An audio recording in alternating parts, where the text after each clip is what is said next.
हो आपके घर भी खुशियों का डेरा, जब जागो तभी सवेरा। आशा करती हूँ आप सभी खुश हैं, स्वस्थ हैं, मस्त हैं। Welcome to my YouTube channel create your own world Meena Sagar. कहीं ना कहीं आपका व्यक्तित्व ही ना कुछ ऐसा रहा कि हमेशा किसी भी सिचुएशन में हंसना, खिलखिलाना आपके स्वभाव में ही शामिल था। आपके चेहरे पर ना एक धीमी सी मुस्कान सदैव बनी रहती। इस स्माइलिंग फेस की वजह से ना आपके व्यक्तित्व का आकर्षण कुछ और भी निखर कर आता। फिर ऐसा क्या हुआ कि आपके चेहरे का तेज फीका पड़ने लगा, आप बुझे बुझे से रहने लगे, आपने लोगों से बातचीत कम कर दी। यह परिवर्तन एकाएक आपकी लाइफ में नहीं हो गया था। धीरे धीरे आपके व्यक्तित्व में ना निराशा की परत बनती गई, बढ़ती चली गई। इसी का प्रतिरूप आपके चेहरे पर दिखाई देने लग पड़ा था। आप भी नहीं समझ पा रहे थे कि आपके साथ क्या ही हो रहा था, क्यों आप इतने बुझे बुझे से रहने लगे थे। एक्चुअली हुआ क्या था, आपका ना हार्ट चक्रा ही बंद पड़ गया था, जिसकी वजह से आपका हंसने खिलखिलाने को मन ही नहीं करता था। क्योंकि लोगों के साथ आपने बातचीत का सिलसिला भी कम कर दिया था, लिमिटेड कर दिया था, तो लोगों के साथ आपका कम्युनिकेशन गैप भी डेवलप होता रहा।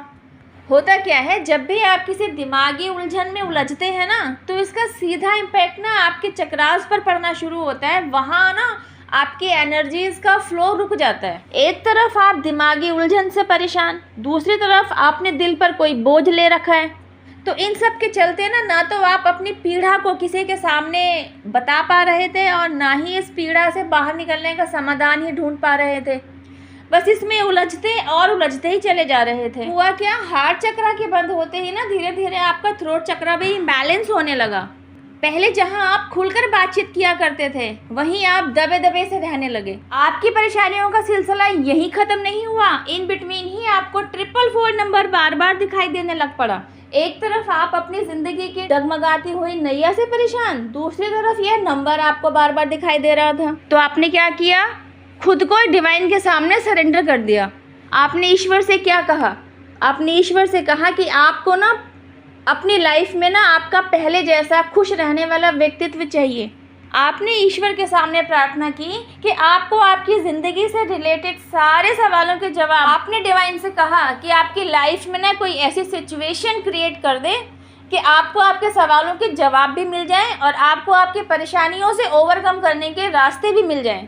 आफ्टर दिस पीरियड ना आपकी लाइफ में डिवाइन इंटरवेंशन की एंट्री होती है। आपने तो ईश्वर के साथ बातचीत करके अपने आप को हल्का महसूस करा लिया था। अब रोल शुरू होता है डिवाइन की तरफ से।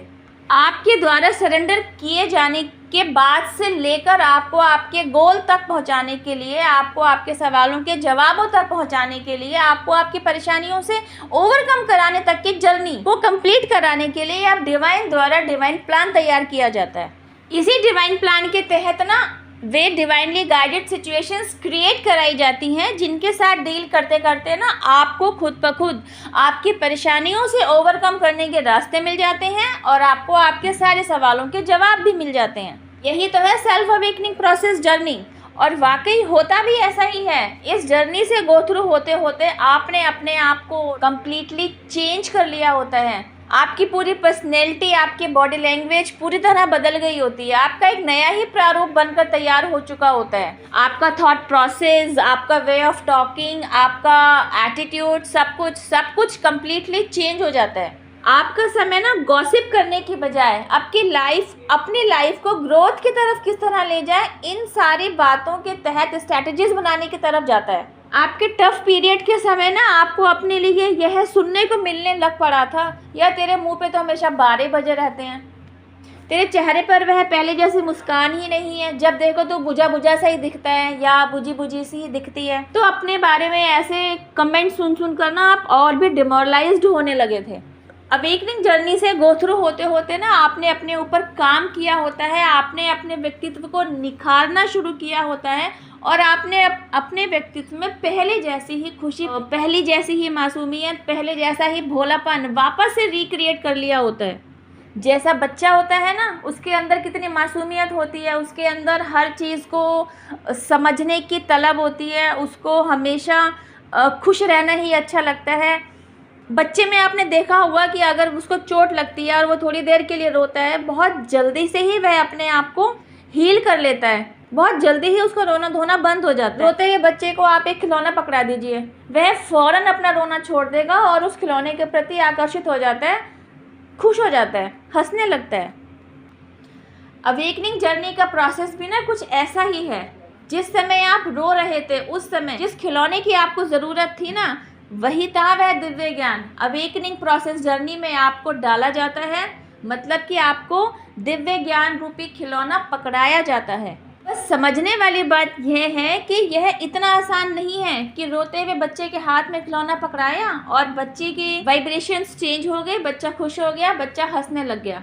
रियल लाइफ में ऐसा नहीं है, आपके साथ ऐसा नहीं है। दिव्य ज्ञान रूपी जिस खिलौने को आपके हाथ में दिया जाना होता है, आपको जिस अवेकनिंग प्रोसेस से गो थ्रू करवाया जा रहा होता है, इट्स अ ह्यूज प्रोसेस। लेकिन हाँ, जब आप इस प्रोसेस में डुबकी लगा चुके होते हैं, अपने ऊपर काम कर चुके होते हैं, तो आपको जिस खिलौने की अनुभूति होती है ना, वह आपको आपकी लाइफ में एक गोल को अचीव करा चुकी होती है, आपकी लाइफ में खुशियों का भंडार भर चुकी होती है, आपकी लाइफ में मनी, अबेंडेंस, सक्सेस, सब कुछ दे चुकी होती है। आपको इमोशनली फुलफिलमेंट भी देती है, इवन आपको फिजिकली और फिनेंशियली फुलफिलमेंट भी देती है और आपको स्पिरिचुअली ग्रो कराती है। जब ये सारे चेंजेस आपने अपनी लाइफ में अनुभव कर लिए होते हैं ना, और खुद को आप किसी मुकाम पर ले जा पाए होते हैं, तब आपको रियलाइज़ होता है कि आपकी लाइफ में जो यू टर्न आना शुरू हुआ ना, जो टर्निंग पॉइंट आपकी लाइफ में आना शुरू हुआ, एक्चुअली वह तब से शुरू हुआ था जब से आपने 444 नंबर को बार बार देखना शुरू किया था। आप समझ पाए थे कि आपको 444 बार बार दिखाए जाने के पीछे एक्चुअली एंजेलिक मैसेज यही था कि अब आपकी हार्ट चक्रा की हीलिंग की जा रही है। आपको समझ में आता है कि actually that was the time कि जब आपके हार्ट चक्रा की हीलिंग का प्रोसेस चल रहा था, तब आप यह नंबर बार बार देख रहे थे। मतलब इस नंबर के जरिए आपको ईश्वरीय संकेत दिया जा रहा था। अल्टीमेटली जब आप अवेकन हो चुके होते हैं, डिवाइन प्लान को समझने लगते हैं, तब आप ग्रैटिट्यूड से आकर जुड़ते हैं। डिवाइन पावर जिनमें भी आपकी श्रद्धा है, यूनिवर्स को, एंजल्स को, आपके एंसेस्टर्स को, आप सभी को थैंक यू कहना शुरू करते हैं। इन्हें डेली रूटीन में ग्रैटिट्यूड देना शुरू करते हैं और यूनिवर्स के साथ जो आपका बॉन्ड बनता है, उसको आप डे बाय डे और भी मजबूत बनाते जाते हैं।